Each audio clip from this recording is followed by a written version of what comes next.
Soul Ministry mempersembahkan seri pengajaran bagaimana Tuhan dapat membantu kita dengan topik Adam dan tugas istri. Saya percaya pengajaran ini memberkati kita semua. Tuhan Yesus menyertai. Shalom semuanya. Sebenarnya kalau ngomong soal pernikahan, saya beberapa hari yang lalu Tuhan lagi ajarin saya soal di Malaki. Malaki adalah kitab yang terakhir dalam perjanjian lama. Di situ luar biasa Tuhan kasih tahu soal apa itu arti perkawinan. Tuhan tidak memberikan Adam itu seorang istri. Dan kita di dunia ini Tuhan tidak perintahkan kita untuk bersuami atau beristri. Loh kok, tapi kan Tuhan katakan berkembang biaklah, penuhilah dunia ini. Kalau kita cari di dalam firman Tuhan, Tuhan tidak pernah membuat suatu pernikahan adalah sesuatu yang harus kita lakukan. Satu statement mungkin nanti bisa jadi satu diskusi ya. Kalau kenapa seperti begitu? Tuhan Yesus tidak menikah ya, tidak ada istri dan tidak anak satu. Paulus juga tidak ada. Saya nggak tahu dengan temuan dengan gimana. Nah, jadi kalau misalnya kita diharuskan untuk menikah, Paulus akan salah sekali pada waktu dia memberi nasihat, jadilah seperti aku. Paulus katakan ya, seperti apa? Bukan seperti laki-laki, seperti status dia yang single. Nah, jadi waktu Paulus katakan bahwa seorang yang mempunyai istri, dia akan memikirkan hal-hal untuk menyenangkan istrinya. Seorang suami akan memikirkan untuk menyenangkan istrinya. Seorang istri akan berpikir untuk menyenangkan suaminya. Nah, di situ Paulus ngomong soal yang jauh lebih penting adalah kehendak Allah dalam hidup kita. Nah, jadi yang utama pada waktu Adam diciptakan, dia sama sekali nggak lonely. Nah, sekarang saya mau jelasin juga sedikit ya. Ini dia punya fondasi yang benar-benar penting sekali dalam hidup kita. Di dalam firman Tuhan, iblis cuma muncul 2 kali dalam penampakan ke dalam manusia. Di dalam firman Tuhan. Munculnya itu adalah berkonfrontasi ya. Yang pertama adalah dengan Adam. Bagaimana dengan Ayub? Iblis yang berkonfrontasi dengan Allah. Kalau soal Ayub, iblis tidak bertemu dengan Ayub. Tetapi yang pertama adalah kasusnya adalah iblis berkonfrontasi atau menghadapi Adam dengan Hawa dengan wujud langsung, yaitu dengan ular. Dia berbicara, dia membujuk. Pekerjaan iblis, dia tidak memaksa, dia membujuk selalu. Pertama kali dengan Adam membujuk, dan kedua kali, cuma 2 kali dalam firman Tuhan, kedua kali yaitu di mana? Pada waktu Tuhan Yesus di dalam pencobaan di gurun pasir. Itu 2 kali peristiwa. Kalau kita mau tarik dia punya masalahnya, kenapa iblis muncul 2 kali di sana? Tugas iblis cuma 1. Memang salah satunya adalah supaya kita manusia melakukan dosa. Salah satunya. Tapi yang utama sebenarnya adalah iblis ingin menghancurkan image-nya Adam. Ada satu gambaran Allah di dalam Adam ingin dihancurkan oleh iblis. Caranya seperti gimana? Dengan membujuk Adam untuk berbuat dosa, tetapi impact yang paling dalam adalah, dampaknya yang paling besar adalah image-nya Adam hancur. Sampai detik hari ini kita menganggap Adam itu buruk. Siapa di sini menganggap Adam itu luar biasa? Hampir semua dari kita akan mengatakan Adam itu, gara-gara Adam kita menjadi rusak seperti ini. Gara-gara Adam kita menjadi berdosa. Gara-gara Adam kita mengalami masalah di dunia ini. Adam itu orang yang gak benar. Di dalam pikiran saya sebelum Tuhan memberitahu seperti itu, Adam itu gambaran jelek sekali. Asli jelek sekali. Dan saya nggak mau lagi belajar soal Adam. Kenapa? Adam jatuh dalam dosa, Adam berbuat dosa, sekali lagi dampak yang paling besar adalah keturunannya menganggap Adam sudah tidak sempurna lagi. Dan apa yang terjadi? Jatuh manusia menjadi jatuh sekali.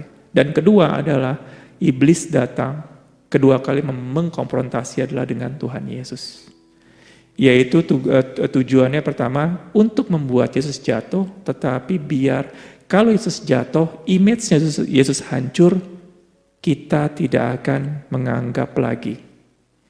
Tidak ada punya role model lagi. Nah, kenapa saya ngomong seperti ini? Sekali lagi, Tuhan Yesus datang ke dunia ini memang untuk menyelamatkan seluruh dunia ya, dosa-dosa kita. Tetapi Tuhan Yesus dengan segala kealahan dia, dengan segala hikmat dia bukan orang yang psycho. Apa itu psycho? Ingin dipuji, ingin dihormati, ingin diangkat-angkat. Tidak. Tuhan Yesus datang dikatakan, aku datang seorang guru, tetapi aku datang juga untuk melayani kalian. Melayani seperti gimana? Adam yang pertama, ingin kita melihat Adam yang pertama itu seperti apa. Makanya Tuhan Yesus waktu ada seorang Farisi mengatakan bahwa apakah diperbolehkan untuk bercerai? Yesus saat itu tidak ngomong percayalah kepadaku. Enggak. Dikatakan bahwa in the beginning, pada mulanya Allah menciptakan Adam dan Hawa. Begitu sempurnanya dua orang ini. Dua manusia ini begitu sempurnanya. Makanya pada waktu Tuhan katakan, semuanya baik. Kalau Tuhan sudah ngomong baik, kayak kita kalau misalnya makan, enak gak? Enak. Belum tentu enak. Kalau kita kan, Pak, kok ini saya buat barang, bagus gak? Kalau saya bilang, bagus. Pernah ada nonton Patinosidin gak? Dulu, di zaman saya ya, kalau zaman muda nggak tahu. Kalau Patinosidin itu tempat guru gambar di televisi.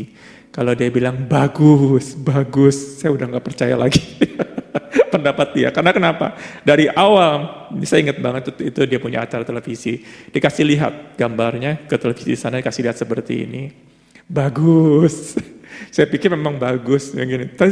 Dari ujung sampai ujung nggak ada yang jelek sedikit pun. Semuanya bagus. Allah kita ngomong dia bilang baik, itu murni baik. Itu murni ada satu yang luar biasa. Dan waktu Tuhan ciptakan Adam dan Hawa, Tuhan katakan baik. Itu luar biasa pasangan ini.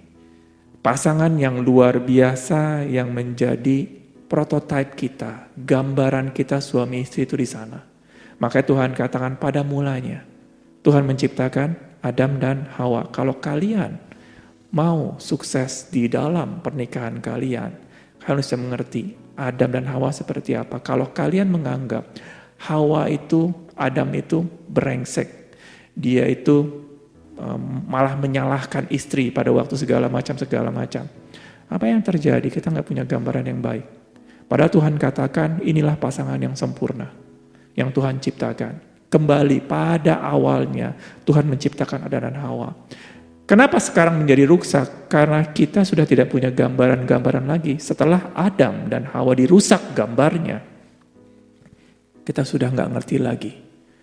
Sampai rusak, sampai Tuhan Yesus mesti datang dan dia mengembalikan gambaran tersebut. Nah, jadi betapa pentingnya kita balik lagi ke basic bagaimana melihat Adam dan Hawa, image Adam dan Hawa tersebut. Di dalam satu perkawinan kita akan mengerti satu rahasia. Dan Tuhan katakan kalau kalian melihat Adam dan Hawa yang pertama kali, ingredientnya, kalau bahasa Indonesia apa ya? Apa? Ingredient? Bahan ya? Cara-caranya, bahannya, dan apa yang Tuhan lihat ini baik. Di dalam perkawinan kalian, nggak ada istilahnya nanti. Kadang-kadang berhasil, kadang-kadang enggak. Tuhan kasih jamin, kalau kalian melihat Adam dan Hawa tersebut pada awal seperti gimana, kalian paling sukses dalam pernikahan. Nah, yang pertama gimana yang kemarin saya ceritakan ya. Di dalam pernikahan kalian, Tuhan tidak pernah menciptakan kalian untuk menjadi suami dan istri. Saya dulu berpikir waktu kita semakin tua, saya harus mempunyai istri. Yang laki-laki semakin tua saya harus punya, suami harus punya istri, yang istri saya harus punya suami, saya sudah umur sebegini. Itu adalah satu tipu muslihat iblis yang luar biasa. Pada waktu kalian menikah, kenapa umur saya sudah segini? Makanya saya harus menikah. Atau yang sudah menikah, kapan kalian punya anak? Kalau kalian sudah punya anak, kapan mau yang kalian punya cucu? Selalu dikatakan kita selalu sibuk untuk menyelesaikan problem demi problem. Dan dikatakan, jadi semestinya seperti bagaimana kok kalau misalnya dari awalnya Tuhan tidak menciptakan yang namanya suami istri. Dalam firman Tuhan, Tuhan katakan kalau di kitab dia punya awalnya, tidak baik kalau manusia itu sendiri. Dulu saya berpikir adalah Adam itu kesepian. Adam ngoceh sama Tuhan. Saya pernah cerita juga ya, anjing dikasih pasangan, monyet dikasih pasangan, semuanya ada pasangan, semuanya ada temennya, saya cuman sendiri. Akhirnya bengong, Adam, akhirnya Tuhan katakan, kasihan juga nih anak ya, sendirian. Ya sudahlah, saya ciptakan seorang manusia, yaitu yang mirip dengan Hawa. Dan pada waktu dikasih seperti itu, Adam mengatakan, yes, akhirnya saya diberikan pasangan sama Tuhan.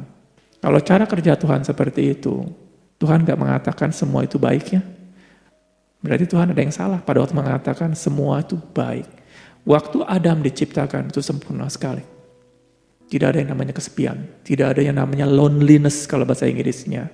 Bahwa dia bangun pagi, ada satu kemurungan, aduh saya gak mendapat, dia benar-benar feel content. Kalau bahasa Indonesia, bahasa Indonesia feel content ya.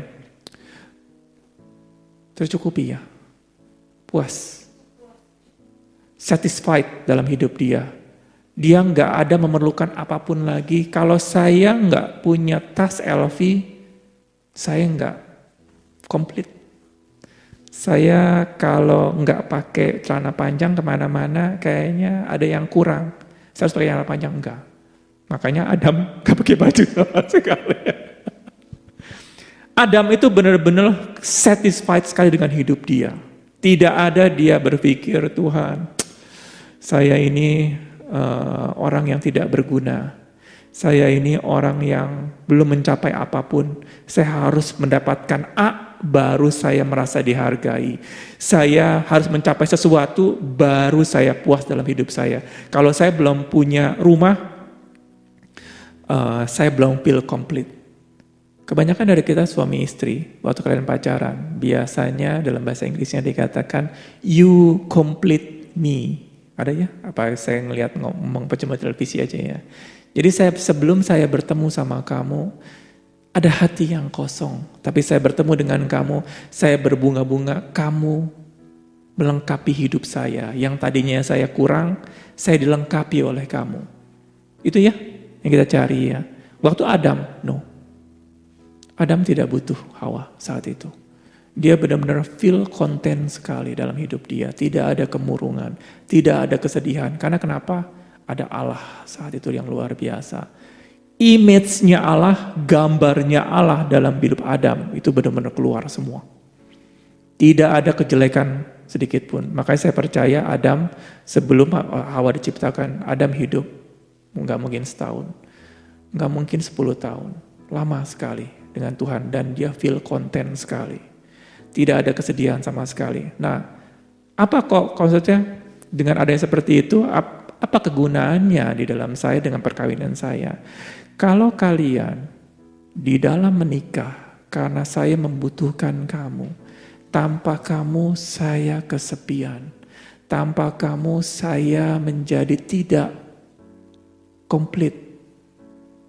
Kalau itu motivasi kalian, pada waktu kalian punya masalah, hancur semua. Kenapa sih sebenarnya kalau bisa dikatakan kamu melengkapi saya? Ada sesuatu kebaikan dari orang tersebut yang membuat saya nyaman.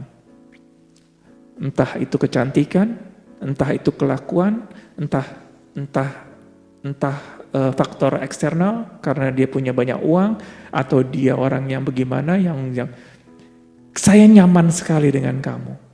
Makanya You complete me. Ada sesuatu yang kosong dalam hidup saya dan kamu melengkapi saya. Ingatnya kemarin saya katakan, kalau misalnya enak nggak ayam ini?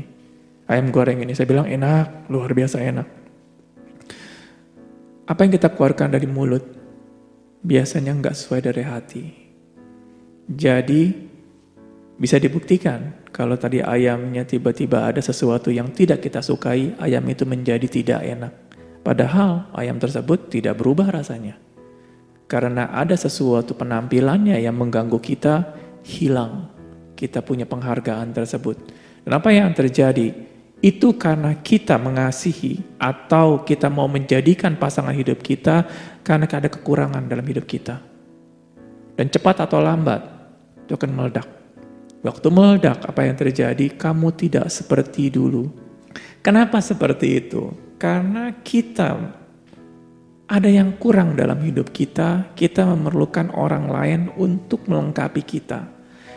Kalau basic pernikahan kalian seperti itu, cepat atau lambat pada waktu kalian ada yang gak suka dari pasangan hidup kalian, peng.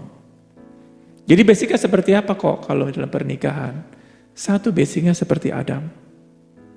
Dia itu benar-benar feel content.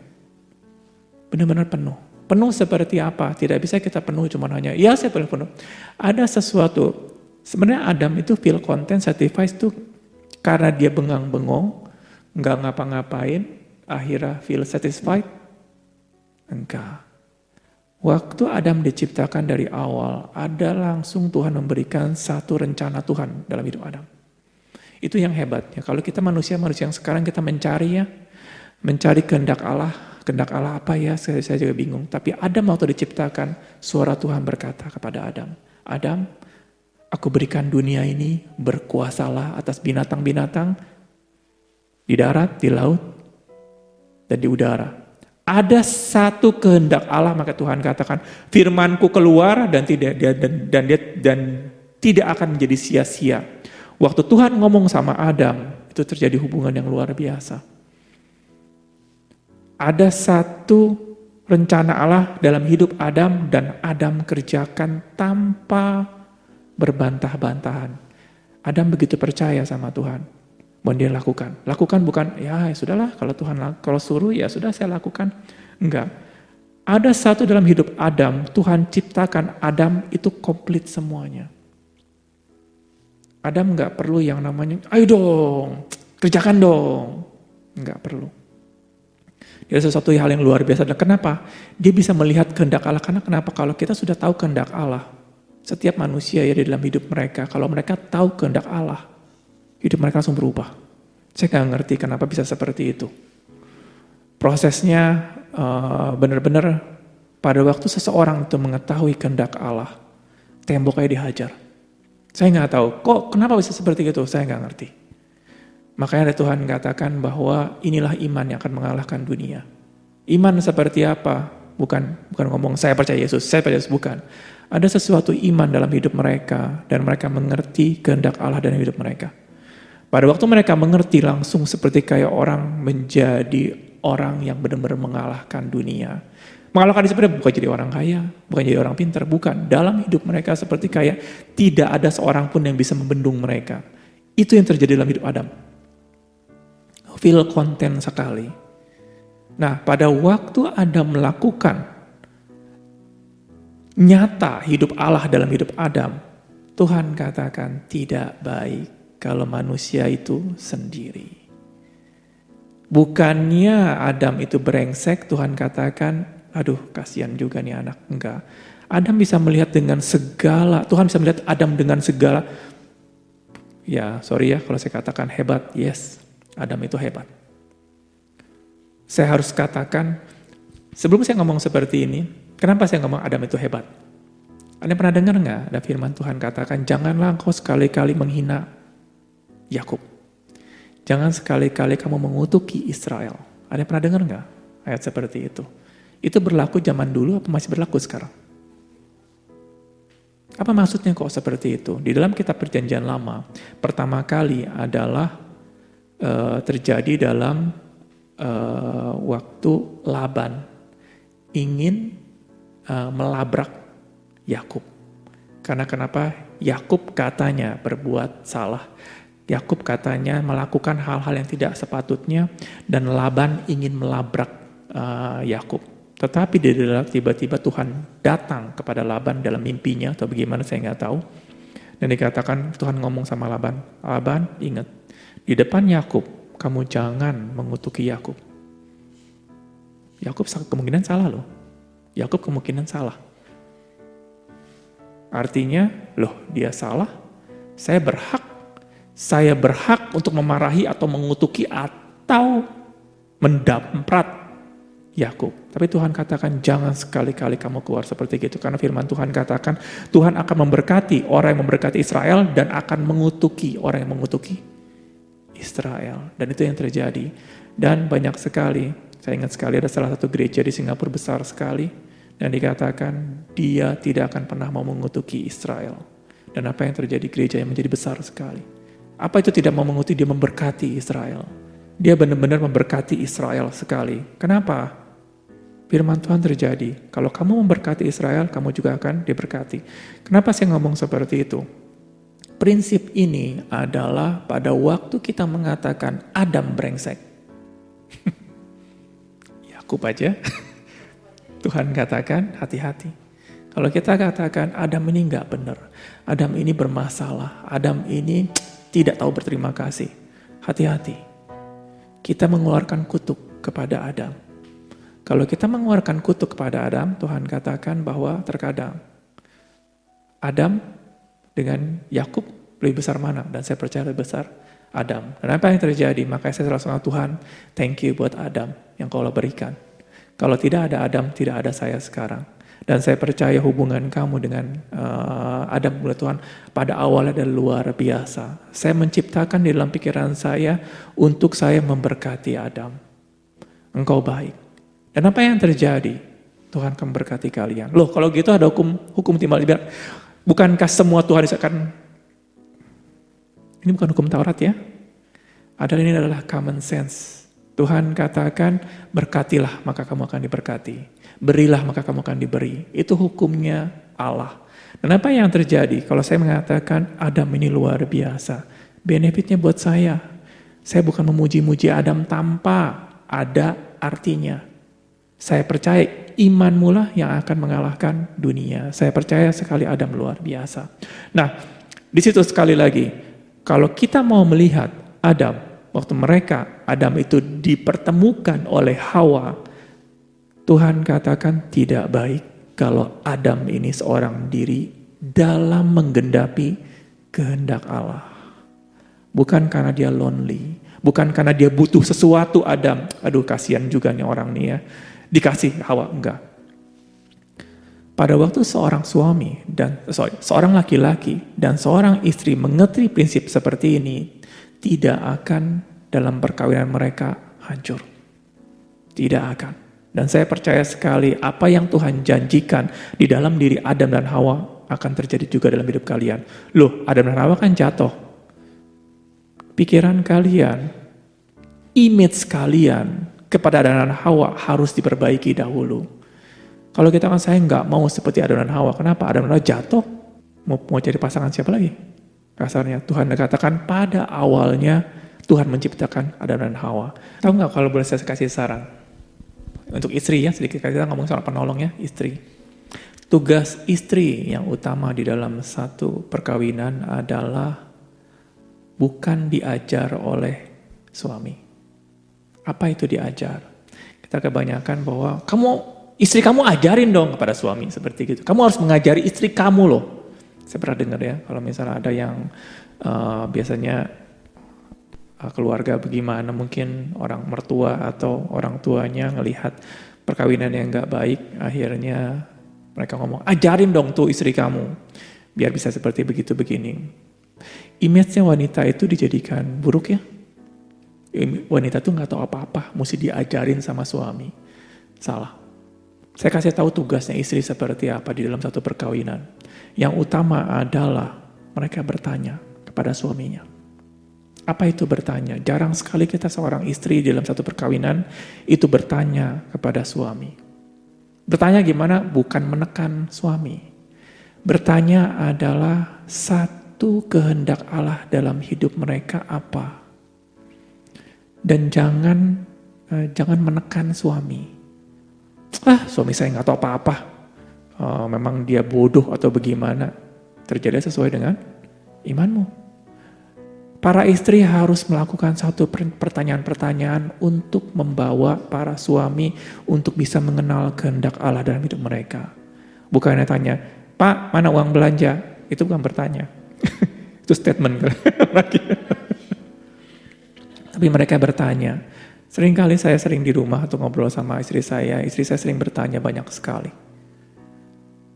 Pertanyaan-pertanyaan kalian akan membangkitkan ada roh, bukan roh ya. Ada sesuatu di dalam isi dari pasangan suami itu keluar.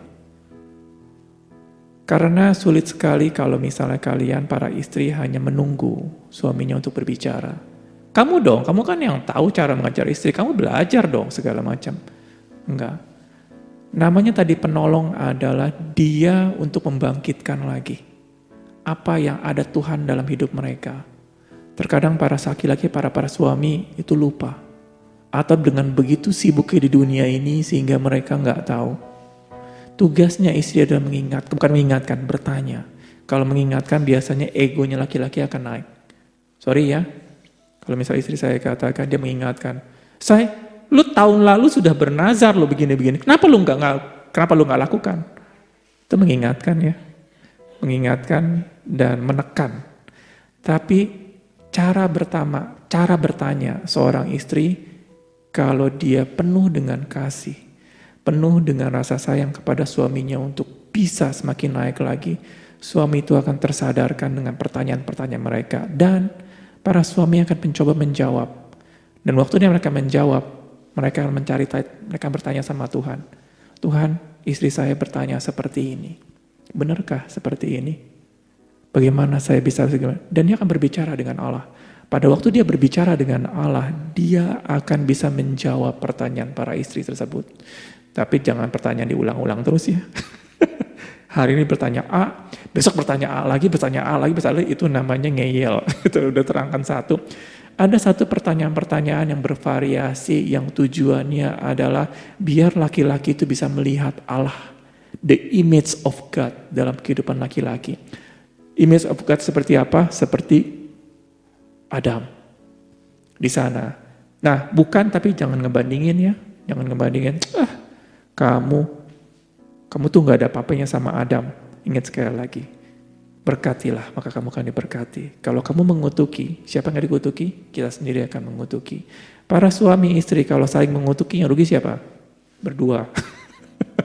Dia mengutuki satu, dikutukin lagi dua-duanya. Istri kalau saya mau terangkan ya, penolong yang dikatakan yang tadi, penolong itu bukan nunduk-nunduk, disuruh-suruh sama suami lakukan, enggak. Dia menolong untuk membukakan para suami tersebut kehendak Allah dalam hidup mereka. Kalau yang sudah punya, mereka akan mencoba untuk menolong, untuk menggenapi. Jadi dengan kata lain, betapa humble-nya para istri. Dia nggak punya agenda khusus dalam hidup mereka. Pada waktu mereka disatukan oleh Tuhan, mereka para istri tidak punya agenda khusus. Dan dikatakan, Tuhan, Engkau menciptakan aku untuk menolong suami aku. Dan dikatakan, agendanya siapa? Agendanya adalah suami aku. Itu yang dilakukan oleh Hawa. Ya, ini kasusnya Adam dan Hawa itu masih panjang sekali. Sebenarnya masih panjang sekali, cuman saya kalau ngomong terlalu banyak,